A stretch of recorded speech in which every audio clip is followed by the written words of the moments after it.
Howdy everyone, I'm Loki Elixir, and I've been playing Jump Space solo since release, and it's time for the full breakdown review. Let's talk about what works, what doesn't work, and whether this game deserves your time and your $20.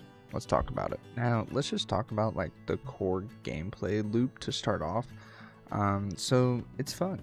Missions aren't really like pushovers, they don't feel too easy, but they're also, honestly, they're not super punishing either, which I feel like is a nice middle ground. I will say there are some missions that do feel pretty difficult, but at the same time, there are missions that are definitely way easier than others, and I feel like they kind of hit the nail really well in just having the nice blend of the games, because I never felt like I was banging my head against a wall on a mission trying to complete it, but I also didn't get super bored, trying to just play the missions. And with the devs already like going ahead, expanding and planning to expand, and they've been very vocal about it, very transparent, I feel like it's only going to get better. Right now I feel like I can jump back in, completely restart, and still feel very engaged even though I've played a good chunk of all the missions so far. Now, ship to ship combat kind of starts pretty balanced, I would say. It doesn't feel like you're too strong and the enemies are too weak or vice versa, but I will say once you upgrade and upgrade your components like your lance railgun, your special weapon, if you are solo, BuddyBot can just one-shot enemy ships, no matter what. I absolutely destroyed corvettes out there, and it felt like nothing because the Lance Railgun does so much damage once you upgrade it. It's kind of crazy, but if he ever gets nerfed, the solo community is going to be in shambles. It's going to be very bad for them, let me tell you, because BuddyBot's been saving me. If I didn't have BuddyBot, I don't think this game would be fun for solo, honestly. Now, for ground-to-ground combat, I will say I kind of flamed ground-to-ground combat in my first impressions. It felt way too easy. I didn't need to heal. I didn't need to like worry about even shooting the enemies. But once I got out of the starter region and started like just playing different missions and more different enemy types showed up, I started actually having to heal. I started actually having to fight, and I couldn't just rely on Buddy to do everything for me. Are there still missions where I can kind of just run around and do whatever I want?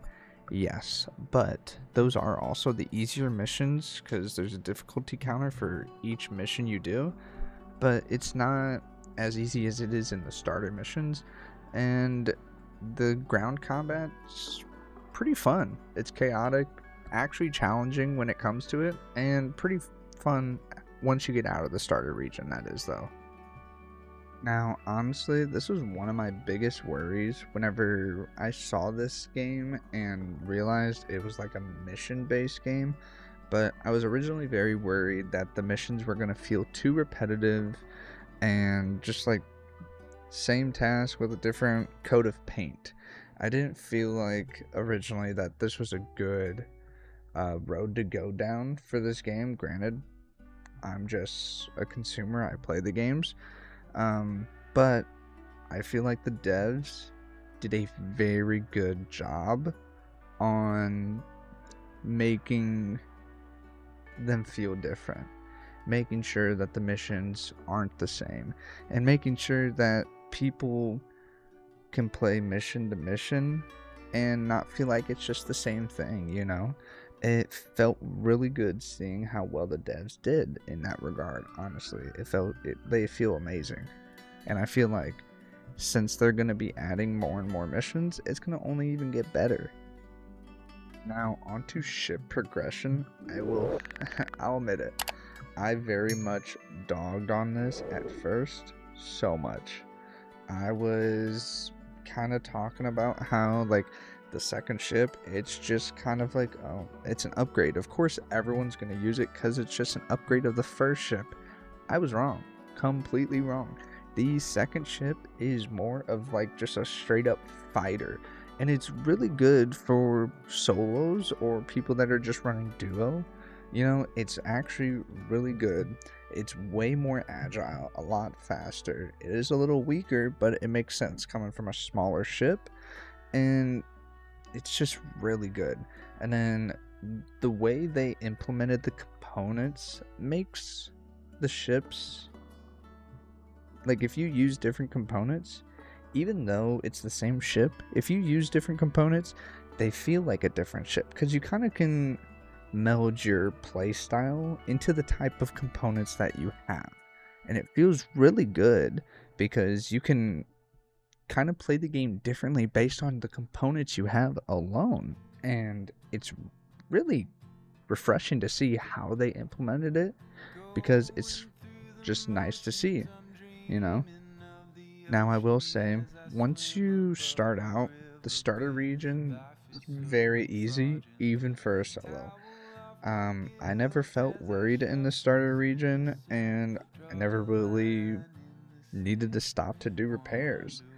But once you get out of the starter region and go to the other regions, it starts to get pretty hectic pretty fast. And I think the only reason that solo players can even be able to play the game is because of Buddy. I don't think solo players would be able to do half the things we can do if we didn't have Buddy, because he makes the ammo. He can even repair the ship once your core health gets low. I will say though, I've never had an incident of having to actually go out and do like a thruster malfunction. The one that I had in the tutorial is the only one I've ever had, and I kind of wish I did have something like that. It was pretty cool to be able to have to do that. Now, granted, would it kind of suck as a solo player? Yeah, definitely, but it's pretty cool. Now, my biggest worry, I kind of touched on it a little throughout this, but I was skeptical about the replayability of the game at launch. I wasn't sure if it was going to be enough, but there's plenty to sink your teeth into between the components when it comes to ships and kind of being able to tailor your playstyle because of the components and the mission variety alone. I think those two alone make the game very much replayability friendly, and when you have a mission based game, you need that. And with the devs already talking and being very transparent about what they plan on doing, it's only going to get better. Now, the roadmap and dev support. Now, this is where Jump Space shines completely. I think this is a breath of fresh air, not only in space games, but in the gaming community as a whole.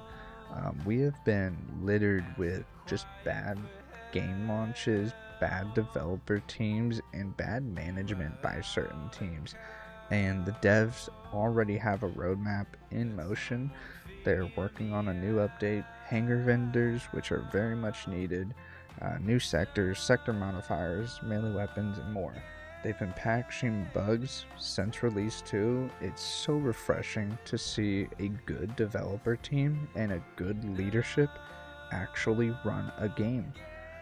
Like, I don't know how long everyone's been involved in the just games as a whole, but it has been terrible in recent times, and it is so nice to see a good studio work on the game they enjoy. Now, final verdict. Should you buy Jump Space with friends? 100%. It is so fun. It's pure chaotic fun, and you can have so many great memories with your friends, and it would just be such a good time with your friends. It's really such a good game. And then for solos, I would still say yes, even though the difficulty does start to scale as you get into the later regions. But I feel like that's very good too, because you don't want it to be too easy. But it also completely depends on your solo play style, because BuddyBot, he kind of carries a lot of what you miss by not playing with friends. But I would still say it's pretty difficult to a degree where you still feel the satisfaction of completing missions, upgrading, and getting through the story. And overall, Jump Space is refreshing. It's fun. It works, and it feels like it's only gonna get better with updates. And for $20, it's worth a shot. Now that is it for my full breakdown of Jump Space. I'll keep covering it as it grows, so stick around for updates and gameplay. I'm gonna say thanks for watching, and hey, enjoy life to the fullest.